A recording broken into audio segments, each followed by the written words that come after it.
Palavra da Verdade, com Hernandes Dias Lopes.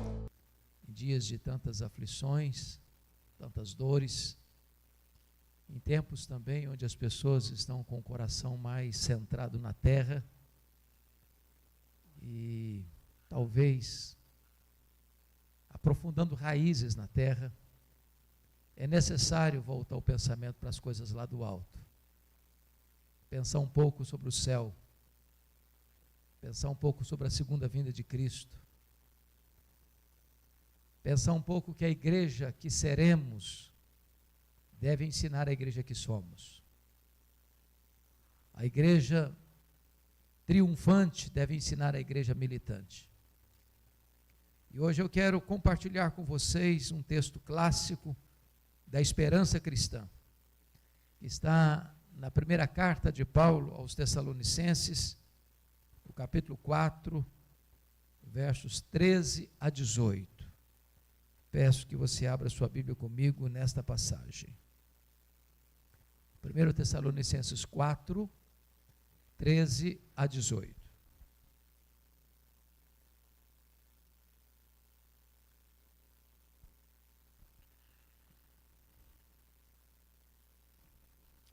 O apóstolo Paulo escreve assim: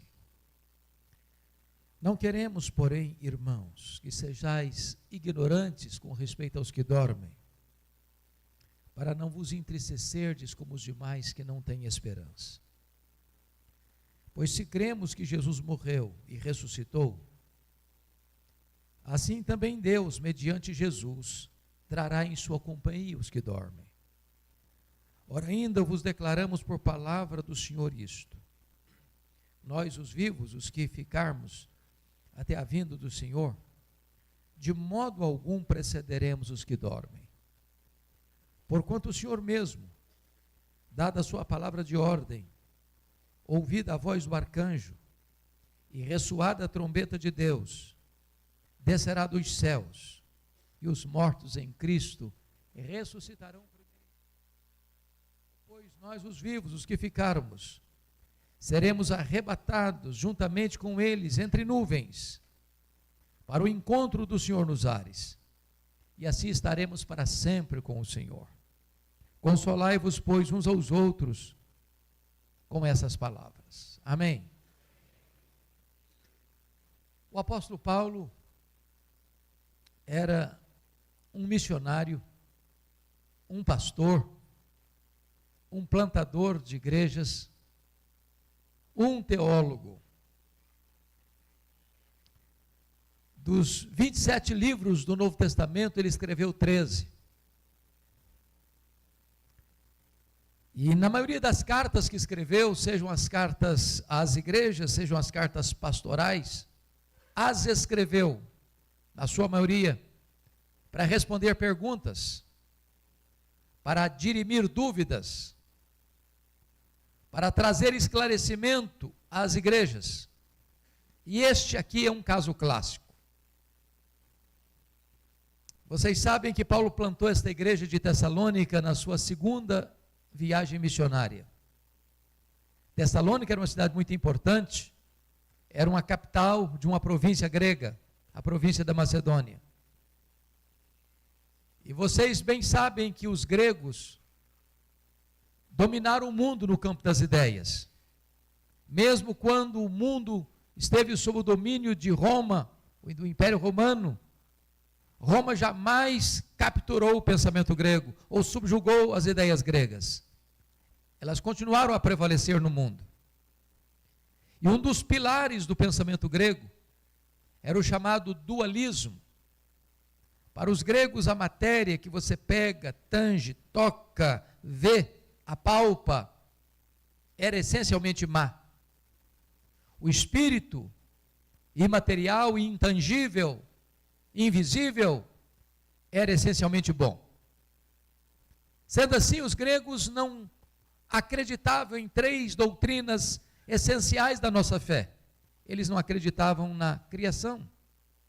Eles não podiam entender que Deus, sendo bom, pudesse criar a matéria que para eles era má. Eles não podiam acreditar na encarnação, porque na cabeça deles, se Jesus tinha um corpo físico, material, E ele tinha. E se para eles a matéria era essencialmente má, ele não podia ser essencialmente bom. Então negavam a divindade de Cristo. Mas eles também não acreditavam na ressurreição. Porque para a cabeça do grego, a morte libertava a alma imaterial, espiritual, do cárcere do corpo, que é físico e material. Então, para os gregos, a morte era uma espécie de libertação da alma desta prisão, chamada corpo. Na cabeça deles, ressurreição era um retrocesso, era um anticlímax. Porque era pegar esta alma que fora liberta na morte e trazê-la de volta para a prisão do corpo. Então eles não acreditavam na ressurreição. O grande problema é que o pensamento secular, o pensamento do mundo, sem esperança e sem Deus, estava entrando para dentro da igreja e influenciando o pensamento dos crentes. Quando um crente morria lá em Tessalônica, era um desespero. Porque eles não tinham esperança. E quando não tem esperança, não tem alegria. A alegria é filha da esperança. Então os crentes estavam tristes. Eles não tinham perspectiva da vida por vir, do céu, da bem-aventurança eterna. É isso que ele está dizendo no versículo 13, olha aí comigo. Não queremos, porém, irmãos, que sejais ignorantes com respeito aos que dormem, para não vos entristecerdes como os demais que não têm esperança. Então ele escreve esse texto para abrir a porta da esperança e para trazer as torrentes do consolo para aquele povo que ignorava as verdades sublimes da palavra de Deus, por influência do pensamento grego, do pensamento secular. Mas só a guisa de introdução ainda, Paulo tratou do mesmo problema numa outra cidade grega, uma igreja que ele plantou também, a igreja de Corinto. E Corinto também era uma capital de uma outra província grega, a província de Acaia. E lá na primeira carta aos Coríntios, no capítulo 15, Paulo precisa usar o mais longo texto da Bíblia sobre esta matéria, a ressurreição, para esclarecer o mesmo problema. Qual era o problema lá? 1 Coríntios 15, 12 diz assim: ora, se é corrente pregar-se que Cristo ressuscitou dentre os mortos, como, pois, afirmam alguns dentre vós que não há ressurreição de mortos? O que está acontecendo aqui? Não são todos os membros da igreja, mas existem alguns dentre vós, alguns membros da igreja, influenciados pelo pensamento grego, estavam dizendo o seguinte: olha, Jesus ressuscitou, as evidências são muito robustas, mas nós não cremos que os mortos vão ressuscitar. Aí Paulo precisa escrever esse mais longo capítulo da Bíblia para dizer o seguinte para eles: olha, gente, não dá para você aceitar metade do pacote e rejeitar a outra metade do pacote. Se os crentes não ressuscitam, então Cristo não ressuscitou. E se Cristo não ressuscitou, é vã a nossa pregação, é vã a vossa fé. Os que morreram em Cristo pereceram. Então não há redenção. Então nós somos falsas testemunhas de Deus. Então nós somos os mais infelizes de todos os homens. Mas de fato Cristo ressuscitou dentre os mortos, sendo Ele as primícias dos que dormem. Voltando então para o texto de Tessalonicenses, Paulo vai dizer o seguinte: não queremos, porém, irmãos, que sejais ignorantes com respeito aos que dormem. Preste atenção nessa figura. Os que dormem. A pergunta que eu faço é essa: o que é que dorme na morte? É o corpo ou é a alma? E a resposta categórica é o corpo, claro. A alma não dorme. A alma não fica inconsciente. Quando um crente morre, diz a Bíblia, O espírito, a alma, é imediatamente aperfeiçoado para entrar na glória. Já começa a desfrutar da glória imediatamente. A reinar com Cristo imediatamente. Mas por que ele usa essa metáfora, essa figura do dormir para quem morre em Cristo? Por duas razões. Primeiro, quem dorme está descansando. O que é morrer para um crente?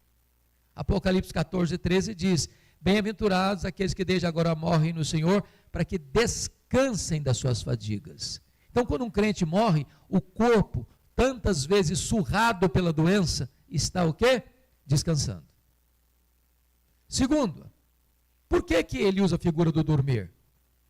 Porque quem dorme vai acordar. Se não acorda, não dormiu, morreu. O que Paulo quer dizer com essa figura?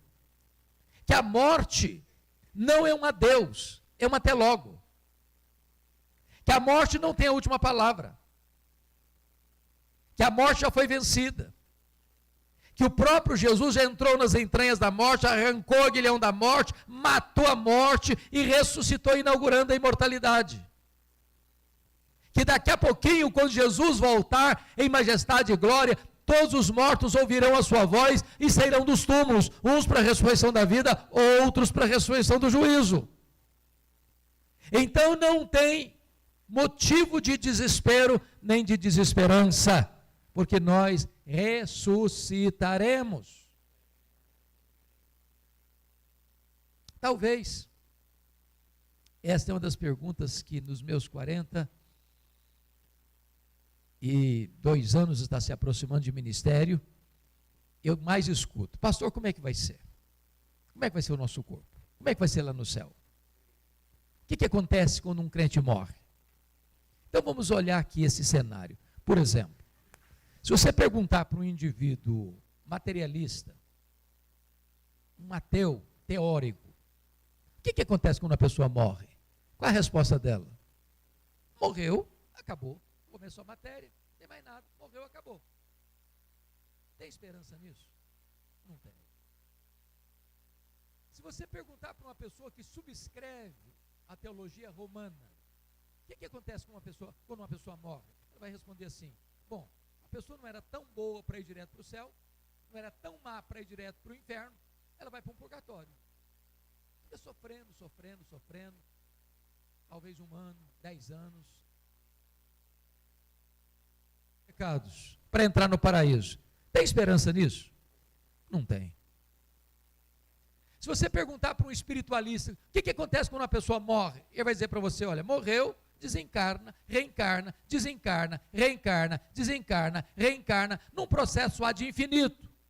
Tem esperança nisso? Não tem. Se você perguntar para uma outra vertente teológica assim, o que acontece quando uma pessoa morre? Ele vai dizer o seguinte: morreu, a alma fica dormindo, inconsciente. Tem esperança nisso? Não tem. O que a Bíblia diz?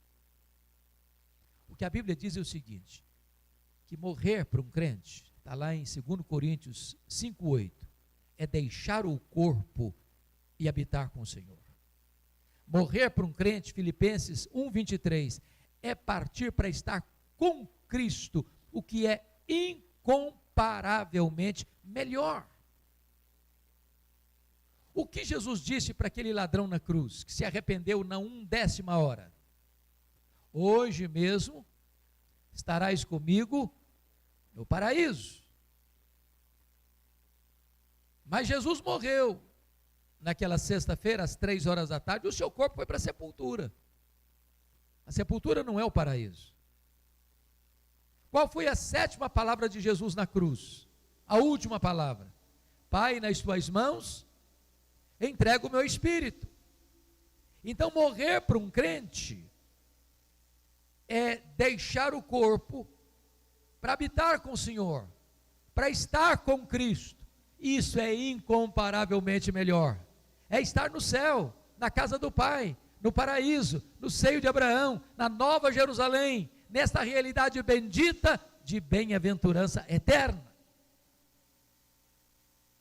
Mas as pessoas perguntam assim: será que nós vamos nos conhecer no céu? Será que vamos? E a resposta óbvia é: claro que vamos. É óbvio. Aqui nós conhecemos em parte. Lá aqui nós temos de forma completa, um espelho passado, mas lá veremos face a face. O céu não é retrocesso, é glorificação. Só pense comigo nisso. Você já imaginou você viver com alguém eternamente sem saber quem ela é? Faz sentido isso?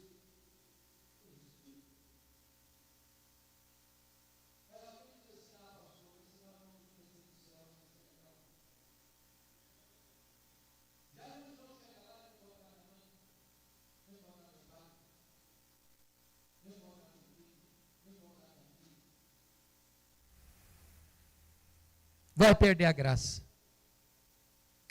Me permita dizer isso a você. A Bíblia diz que Deus vai enxugar dos nossos olhos toda lágrima. Não vai ter no céu qualquer nesga, sombra de tristeza. Todas as memórias que podem trazer tristeza serão banidas do céu. A alegria vai ser plena, a felicidade vai ser eterna. Agora, é importante dizer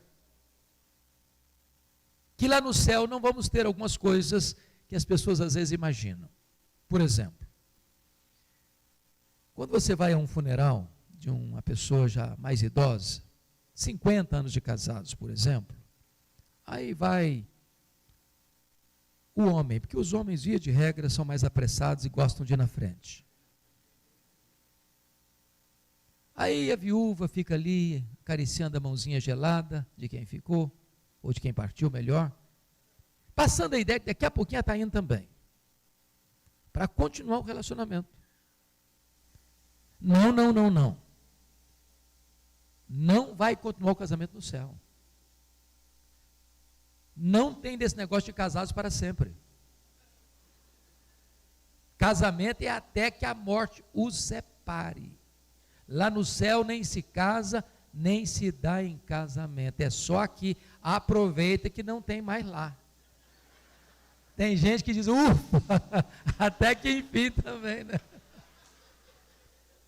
Ah, que pena, podia continuar. Não, não vai continuar. Aproveita agora.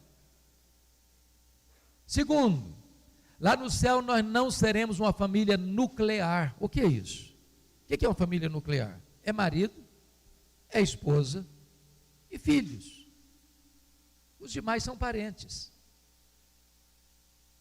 Em outras palavras, lá no céu você não vai amar mais quem foi aqui, seu marido, sua mulher, seus filhos, seus pais, seus irmãos, seus avós, que você vai amar Abraão, Isaac, Jacó, Elias, Eliseu, Pedro, Paulo, João.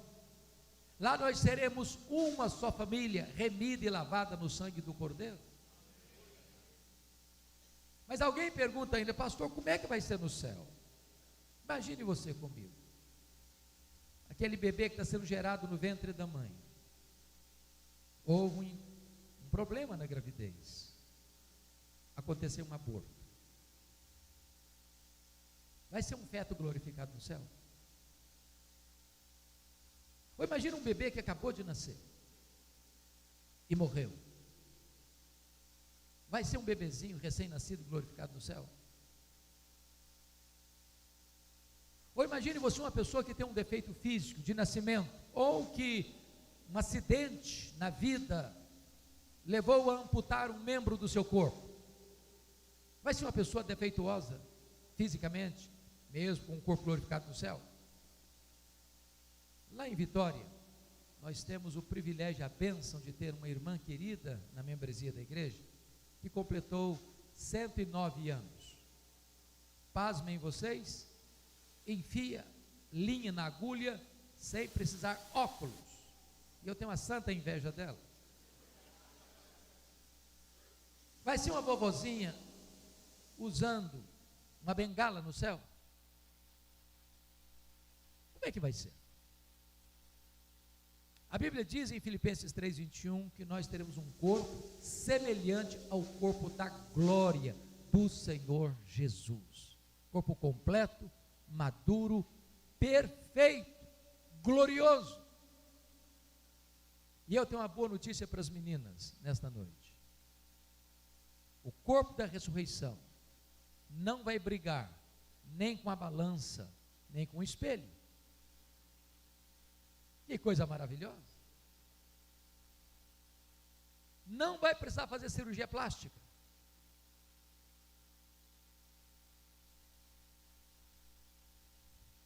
Bom, alguém pode perguntar, mas isso é especulação? Não. Eu não preciso especular. Eu não preciso cogitar. Não se trata aqui de um pensamento de um teólogo, de um exegeta bíblico. Não é uma corrente teológica formada por um concílio. O primeiro pilar, meus irmãos, do consolo, da esperança cristã, está aqui no versículo 15, confira comigo. Ora, ainda vos declaramos por palavra do Senhor isto. Deus já se pronunciou sobre esse assunto. Temos revelação de Deus sobre essa matéria. Não precisamos cogitar. Deus trouxe para nós uma revelação específica como vai ser. Não é especulação humana, é revelação divina, é palavra de Deus. Mas há um segundo pilar desse consolo, irmãos, no versículo 16. Confira comigo, por gentileza.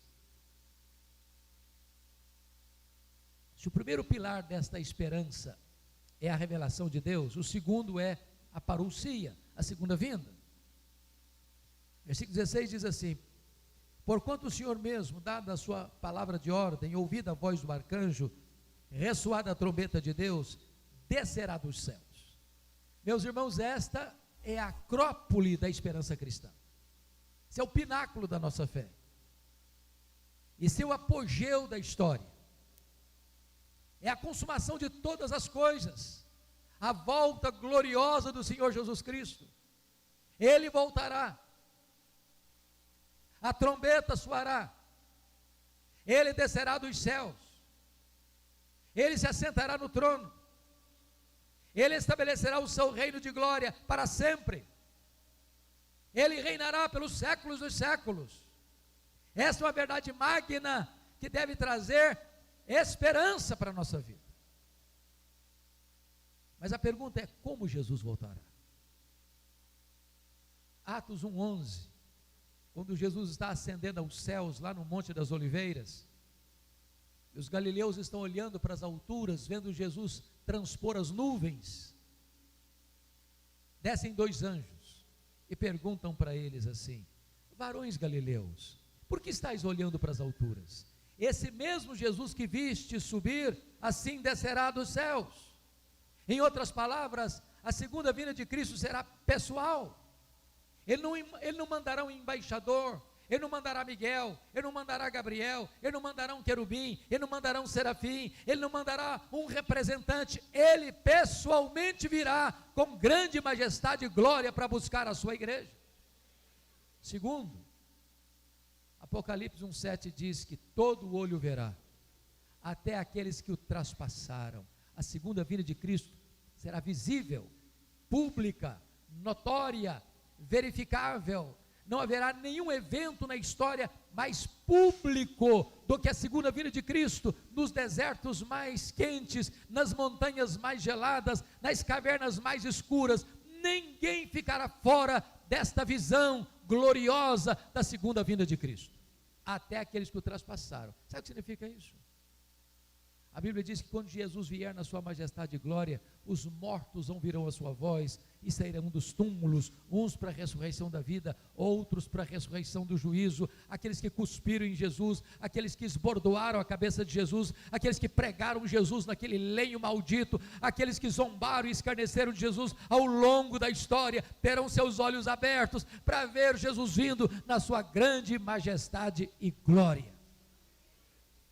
Terceiro, A segunda vinda de Cristo será audível.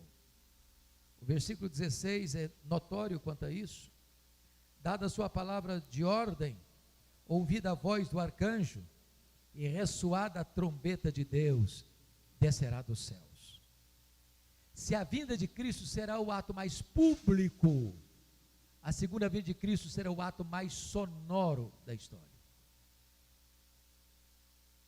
Este sonido, este alarido da trombeta de Deus ecoará de tal maneira que nenhum recanto, por mais escondido da terra, ficará fora do alcance desse som majestoso que ecoa das alturas, mostrando que Jesus está voltando com grande majestade e glória.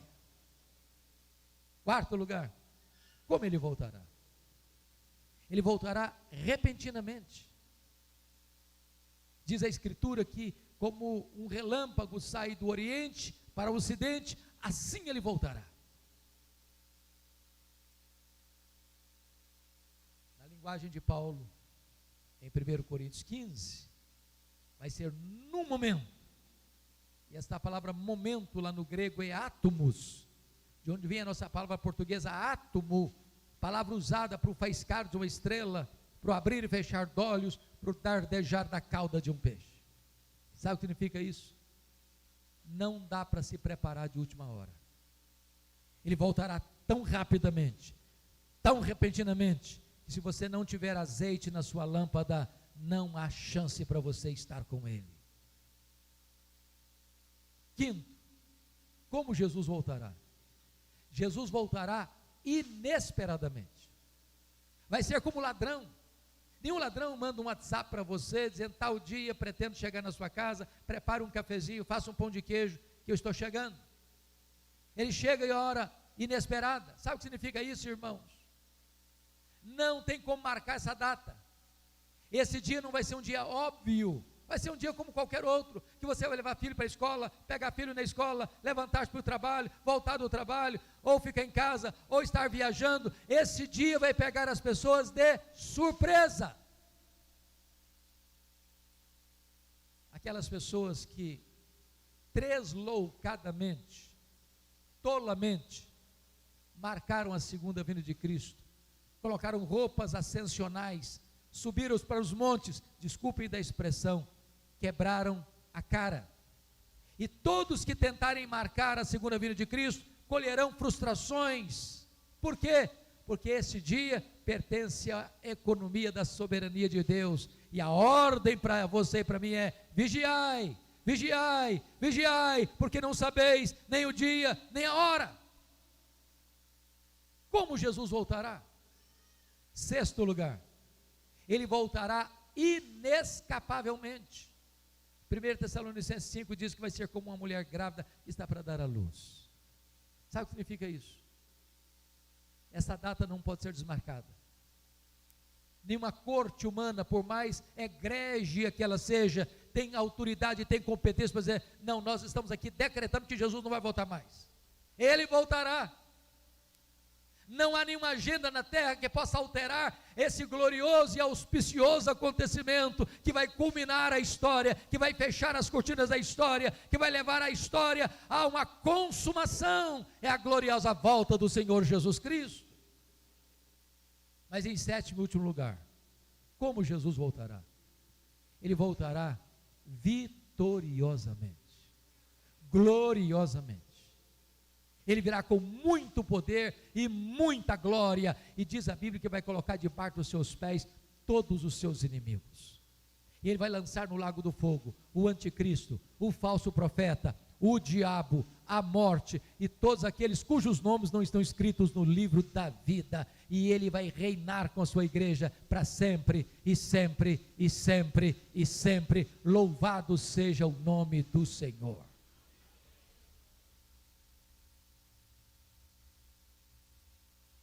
A questão é, você está preparado? A Bíblia diz que os filhos da luz não devem ser pegos de surpresa, porque os filhos da luz estão aguardando e apressando o dia do Senhor. Como perguntaram para John Wesley, o que você gostaria de fazer quando Jesus voltar? Ele respondeu, Eu gostaria de estar fazendo o que eu faço todo dia.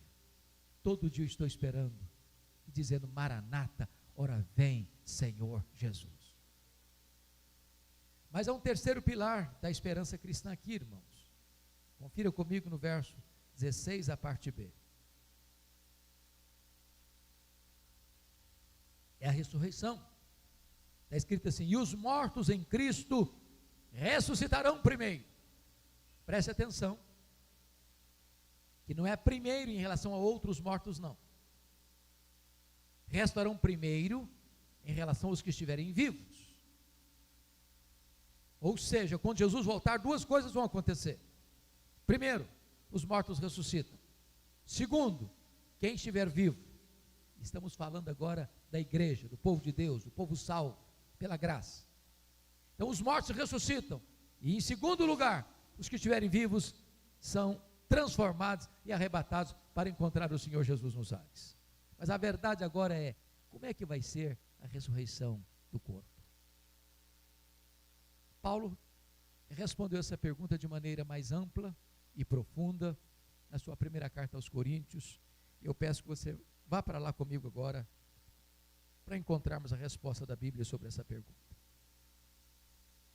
Versículo 35 de 1 Coríntios 15. Mas alguém dirá: como ressuscitam os mortos e em que corpo vêm? Essa é a pergunta. E é a pergunta que ainda hoje eu mais escuto, que mais se faz a mim como pastor: como é que vai ser esse corpo?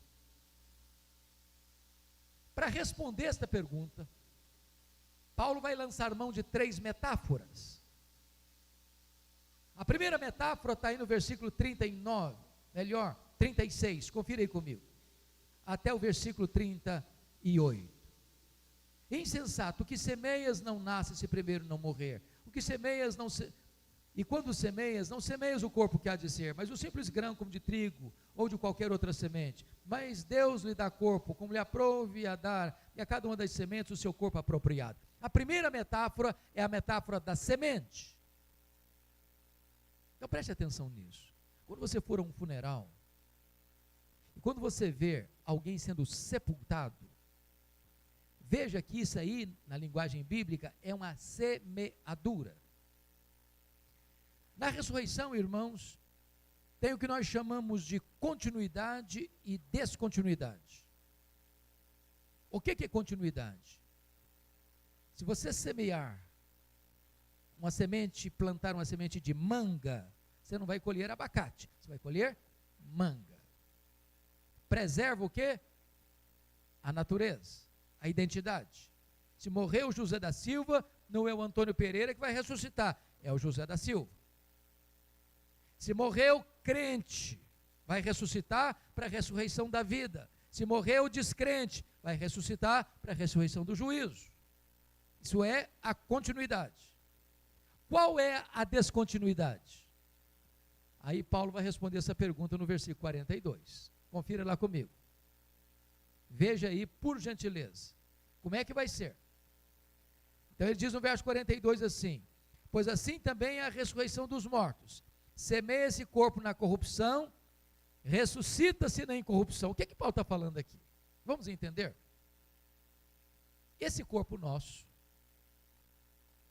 começa a envelhecer desde o dia que nascemos. O tempo vai passando, as rugas vão aparecendo, os joelhos vão ficando trôpegos, as mãos vão ficando descaídas, os olhos vão ficando embaçados, e quem não perde cabelo, os cabelos ficam brancos.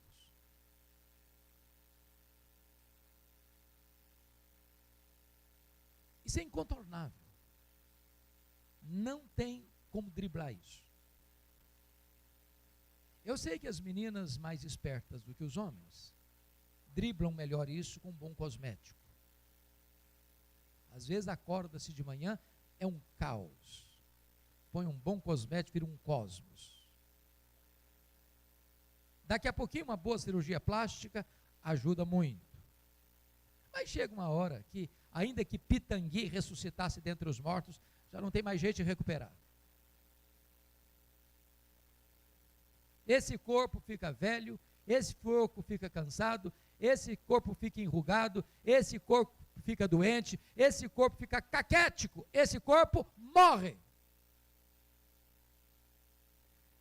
Aí você semeia essa semente corruptível.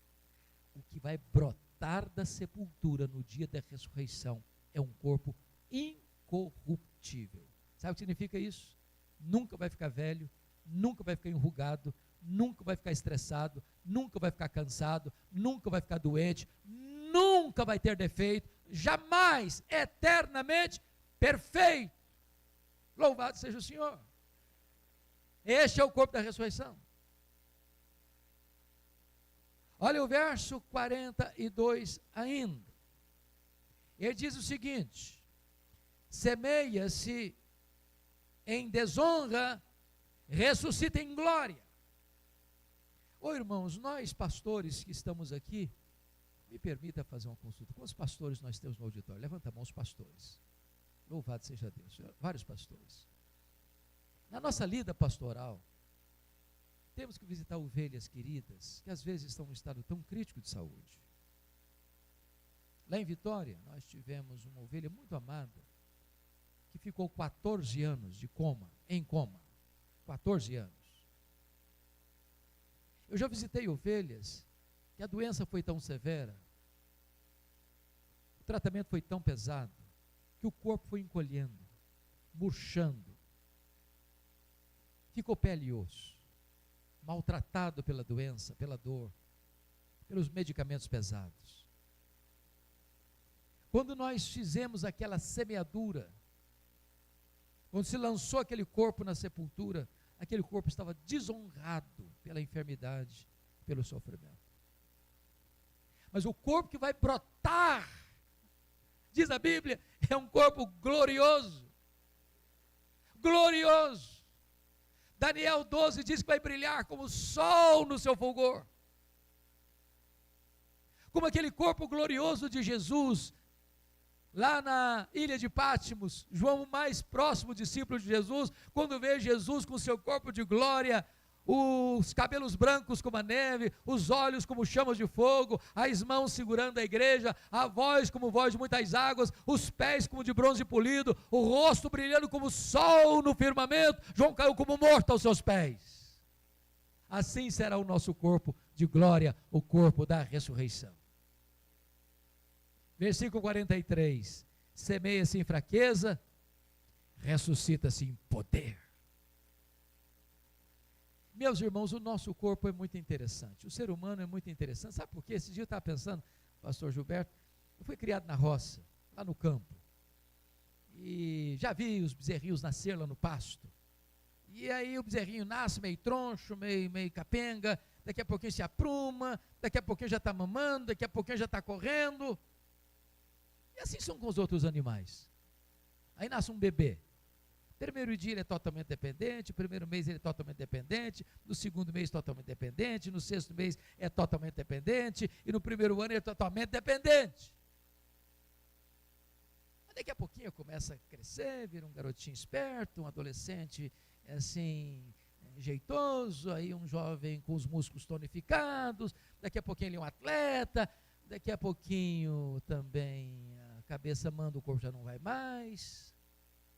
Daqui a pouquinho os passos ficam mais lentos, daqui a pouquinho começa a se arrastar, daqui a pouquinho uma muleta, daqui a pouquinho uma cadeira de rodas, daqui a pouquinho uma maca, daqui a pouquinho é só fraqueza. Mas o corpo que vai ressuscitar é um corpo poderoso, poderoso. Com esse corpo poderoso que Jesus ressuscitou, como primícias dos que dormem, ele entrava numa casa fechada sem precisar abrir a porta.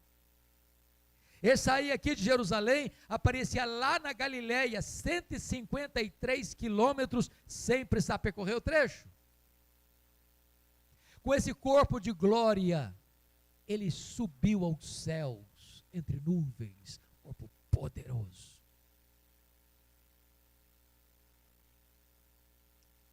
Pense comigo nisso.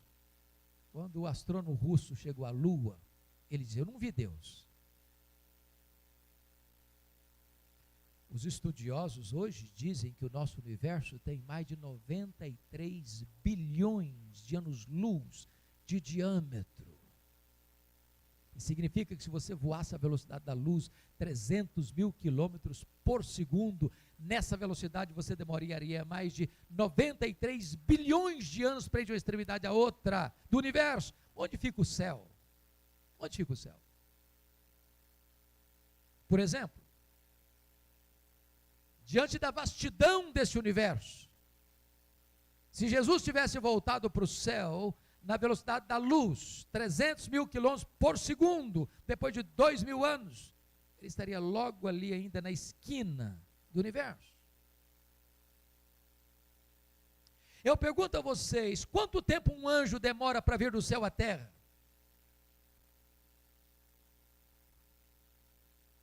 A Bíblia diz que nós seremos como os anjos, não no sentido que não teremos um corpo, mas no sentido de que viveremos uma outra dimensão.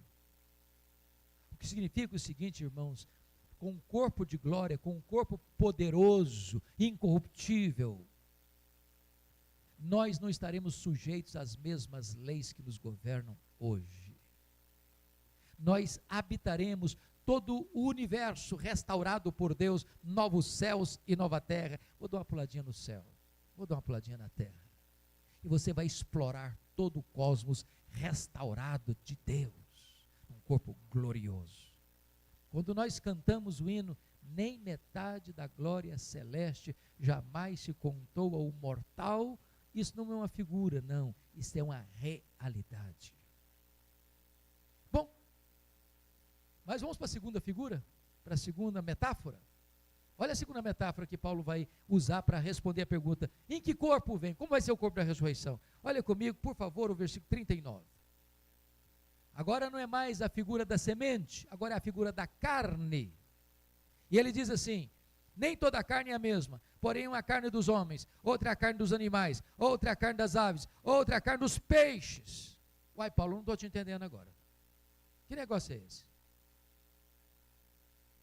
Você está sugerindo, Paulo, que os animais, que as aves e que os peixes também vão ressuscitar? É isso que você está ensinando. É isso que você está sugerindo. E a resposta é um sonoro não. Aliás, irmãos, a gente precisa se acautelar um pouco, né? Porque parece que as coisas estão meio confusas para a nossa geração. Eu gosto de pets, gosto de animais, não os tenho, mas gosto. E quem tem, trate de cuidar bem. A Bíblia ensina isso. Agora, tem gente passando das contas. Tem gente dando nome de gente a animal.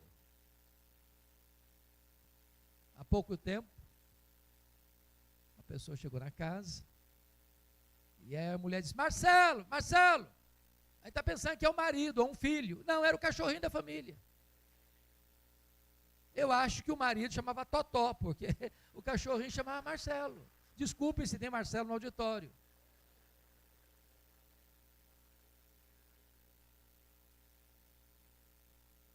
Há poucos dias eu tomei um susto, porque eu recebi um telefonema. E a mulher disse assim: pastor, eu estou ligando para o senhor para saber se a minha cachorrinha vai para o céu.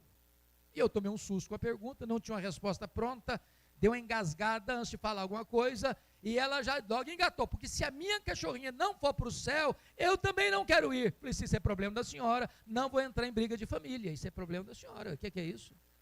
Como é que eu vou entrar nisso?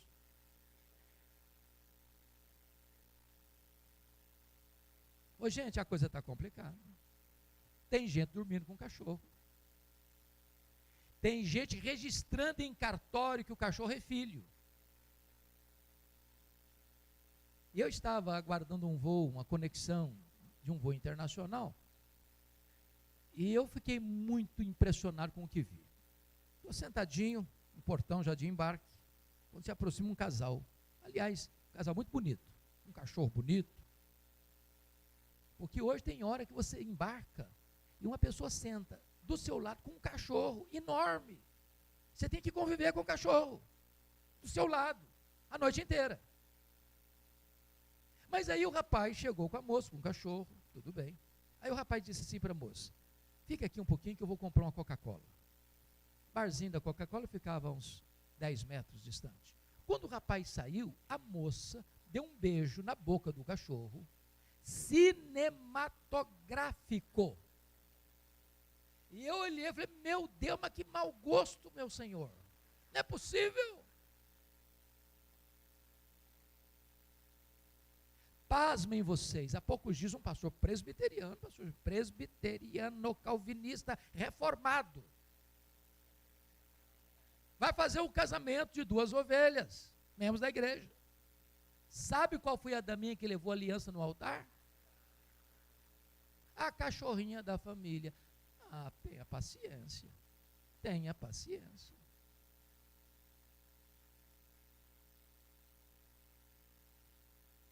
Meus irmãos, Deus criou 3 tipos de seres: os anjos, o ser humano, homem e mulher, e os animais. Os anjos são espírito e não têm corpo. Os animais têm corpo e não têm espírito. Os homens têm corpo e espírito. Anjo não morre. Animal morre e acabou. Mas você e eu, que fomos criados à imagem e semelhança de Deus, quando morre, ressuscita. Então eu vou ilustrar isso para entender o que Paulo está falando. Uma é a carne dos homens, outra é a carne dos animais, outra é a carne das aves, outra é a carne dos peixes. Então, imagine comigo a cena. Uma família tem lá, na família, estou falando família, gerações.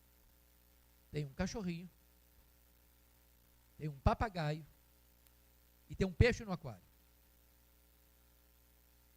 Aí morreu o cachorrinho. Aí vai lá no quintal, abre uma cova, sepulta o cachorrinho.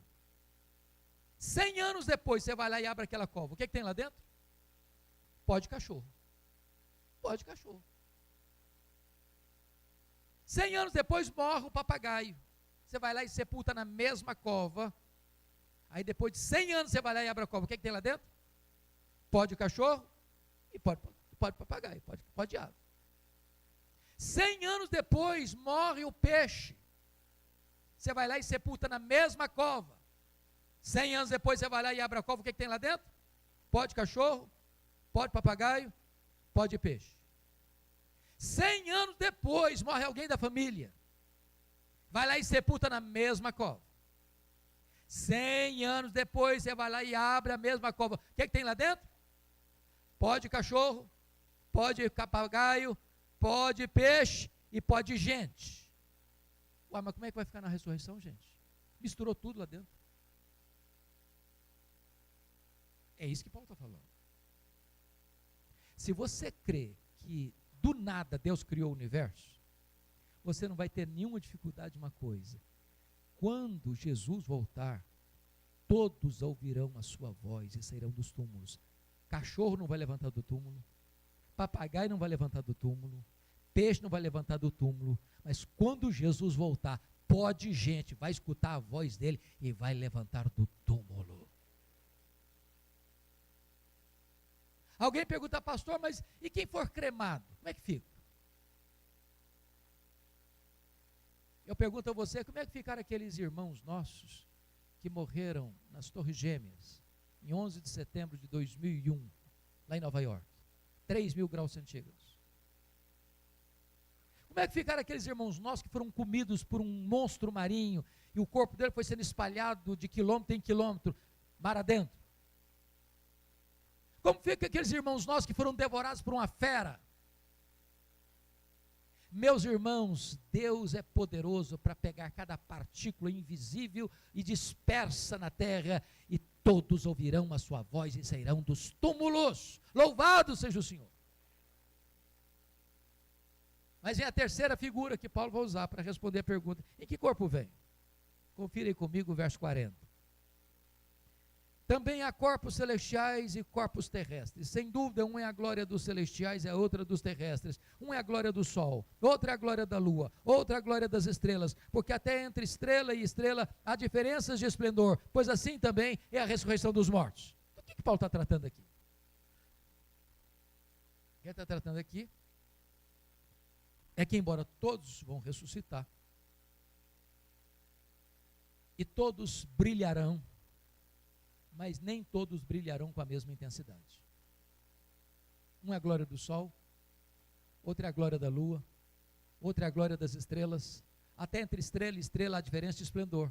Assim também é a ressurreição dos mortos. Daniel 12:2 diz que aqueles que a muitos conduzirem à justiça brilharão como o sol no seu fulgor. Talvez, pastores, Paulo esteja tratando aquilo que ele chamou de galardão. Talvez o que ele está falando aqui é aquilo que ele ensinou lá em 1 Coríntios 3, de 11 a 15. Ninguém pode lançar outro fundamento além daquele que já foi posto, o qual é Cristo Jesus. Eu, como prudente construtor, lancei o fundamento e construí sobre ele. Outros constroem sobre o fundamento que já foi posto, que é Cristo Jesus, com material imperecível, como pedras preciosas, como ouro, como prata. Outros constroem sobre o fundamento com materiais perecíveis, como madeira, palha e feno. O fogo provará a obra de cada um. Se aquela obra provada pelo fogo suportar as chamas do fogo e prevalecer, esse receberá galardão. Mas se a obra de alguém perecer, esse entrará no céu, como que através do fogo. Eu acho que tem crente que vai entrar no céu com cheiro de fumaça.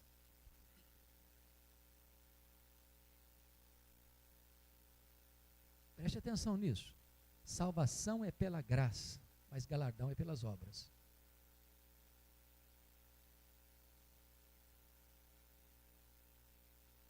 Eu acho que tem crente que vai entrar no céu assim meio lusco-fusco. Você foi salvo pela graça, não é para cruzar os braços, não. Deus salvou você para você ser operoso em boas obras. Bom, vamos ao último fundamento da nossa esperança, que Paulo coloca no versículo 17. Depois nós, os vivos, os que ficarmos, seremos arrebatados para encontrar o Senhor Jesus nos ares. E assim estaremos para sempre com o Senhor. Algumas pessoas imaginam que as vindas de Jesus vai ser em 2 estágios, que Paulo está tratando aqui de um arrebatamento secreto, distinto de uma segunda vinda visível. E eu penso que não é disso que Paulo está falando aqui no texto. Paulo não está fazendo uma distinção aqui entre a parousia e o arrebatamento, entre a segunda vinda visível e uma coisa que vai acontecer assim de surpresa. Por exemplo, a ideia é essa, que muita gente prescreve. E na igreja brasileira, talvez a grande maioria pensa assim. Nós estamos nesse auditório aqui, eu não sei exatamente quantas pessoas nós temos, acho que mais de 500 pessoas. Imagine que Jesus arrebatasse a igreja. Agora, imagine que só tem 80% aqui de gente salva. Aí os 80% somem. Cadê o fulano? Cadê o fulano? Cadê? Sumiu, foi embora. Você não sabe para onde foi. Ou imagine você que o avião está lá em cima, a 10 mil metros de altura, e o piloto é crente. E Jesus arrebatou a igreja, o piloto foi embora e o avião ficou desgovernado. Será que é isso que Paulo está falando aqui nesse texto? O que Paulo está dizendo aqui, irmãos, é que quando Jesus voltar, 2 coisas vão acontecer. Primeiro, os mortos em Cristo. Está falando para a igreja, está trazendo uma palavra de consolo para a igreja. Os mortos em Cristo ressuscitarão primeiro. Primeiro em relação a quem? Os que estiverem vivos. Paulo está trazendo uma palavra de consolo para um grupo de gente na igreja que está achando que quando morreu não tem esperança, estão tristes, não acreditam em ressurreição, não acreditam que vai ter uma vida depois desta. Então, quando Jesus voltar, preste atenção nisso, porque às vezes as pessoas pensam, coitadinho, morreu, né? Tadinho, morreu, tão bonzinho. É claro que a gente quer que as pessoas fiquem com a gente. Nós amamos a vida, valorizamos a vida, mas nós não podemos usar a expressão tadinho, morreu não. Sabe por quê? Morrer para um crente não é uma tragédia, morrer para um crente não é um fracasso, morrer para um crente não é um anticlímax, morrer para um crente é lucro, é bem-aventurança. Por que é bem-aventurança? Primeiro, que quando um crente morre, ele já começa a desfrutar do céu imediatamente. Segundo, quando Jesus voltar, todos aqueles que estão com ele lá na glória, desde Abel, voltarão com ele em glória entre nuvens. Voltarão.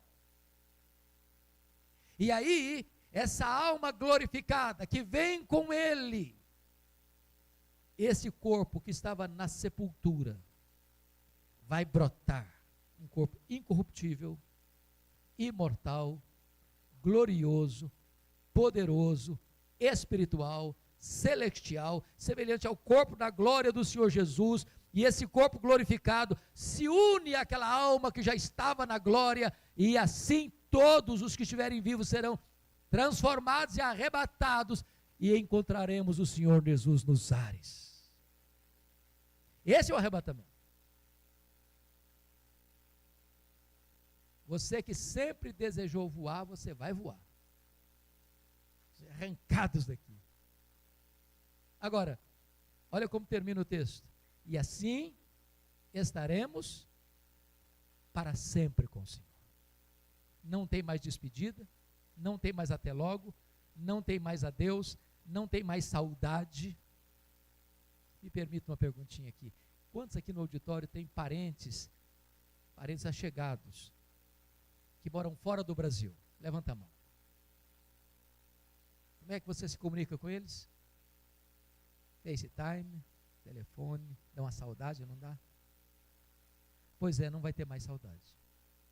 Nós estaremos para sempre com o Senhor. Nunca mais dizer tchau, estou indo, ano que vem eu volto. Estaremos para sempre com o Senhor, na presença dEle, contemplando a face dEle, servindo a Ele, glorificando a Ele, fruindo a Ele, servindo a Ele, reinando com Ele para sempre e sempre e sempre e sempre. Louvado seja o Senhor. A religião cristã é a religião da esperança, irmãos, da esperança. É por isso que a nossa raiz não está aqui, a nossa casa permanente não está aqui, o nosso lar permanente não está aqui, a nossa herança permanente não está aqui, a nossa pátria permanente não está aqui. O nosso Senhor nos aguarda e nos buscará para vivermos eternamente com Ele na glória. Paulo encerra esse texto dizendo assim: consolai-vos, pois, uns aos outros com essas palavras. Como é que ele começou o texto?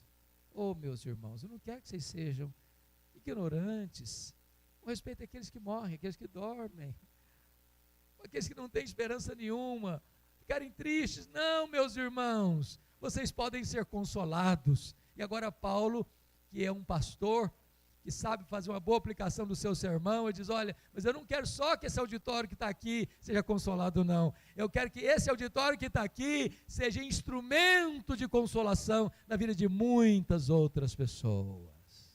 Não deixe essa palavra ficar retida no seu coração. Transmita essa palavra. Seja um outdoor bem público, para que esta palavra chegue a muitas outras pessoas, para que elas sejam também consoladas. Que Deus nos abençoe. Amém.